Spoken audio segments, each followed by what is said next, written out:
आईच्या डोळ्यादेखत मुलाचा झाला मृत्यू आणि आई काही करू शकली नाही। एक अत्यंत हृदय हेलावून टाकणारी घटना समोर आली आहे। ही घटना काय आहे ते पाहण्या अगोदर तुम्ही जर का आपल्या चॅनलवर नवीन असाल तर अशा ताज्या बातम्या पाहण्यासाठी आपल्या चॅनलला नक्की सबस्क्राइब करा। छत्रपती संभाजीनगर येथून ही धक्कादायक घटना समोर आली आहे। संस्कार नागेश दळवी वय 9 वर्ष असे चिमुकल्याचं नाव आहे। समोर आलेल्या माहितीनुसार नागेश दळवी हे कुटुंबासोबत पेठे नगर भागामध्ये राहत होते। त्यांना 3 मुले आहेत। संस्कार हा जिल्हा परिषद शाळेत 3ऱ्या वर्गात शिक्षण घेत होता। दरम्यान नागेश यांची पत्नी आजारी असल्याने संस्कार शाळेत गेला नव्हता आणि तेव्हाच संस्कार सोबत अत्यंत भयानक अशी घटना घडली। घरातील पत्र्याच्या अँगलला साडीच्या साह्याने एक झोका बांधलेला होता। त्यावेळी तिघे भावंड झोका खेळत होते। झोका खेळत असतानाच अचानक साडीच्या झोक्याचा फास संस्कारच्या गळ्याला बसला। ही बाब आईच्या लक्षात येताच आईने तातडीने शेजाऱ्यांच्या मदतीने त्याला घाटी रुग्णालयात दाखल केलं। मात्र डॉक्टरांनी संस्कारला तपासून मृत घोषित केलं। आई समोरच या चिमुकल्याचा असा भयानक मृत्यू झाल्याने आईला जबर धक्का बसला आहे।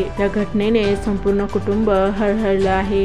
अत्यंत दुर्दैवी अशी ही घटना आहे। त्यामुळे तुमची मुले खेळत असताना त्यांच्यावर विशेष लक्ष ठेवा। त्यांची एक चूक ही त्यांच्या जीवावरही बेतू शकते। त्यामुळे आपल्या मुलांची व आपली काळजी घ्या व सुरक्षित राहा व ही बातमी जास्तीत जास्त पालकांपर्यंत नक्की शेअर करा व लाईक करायला विसरू नका।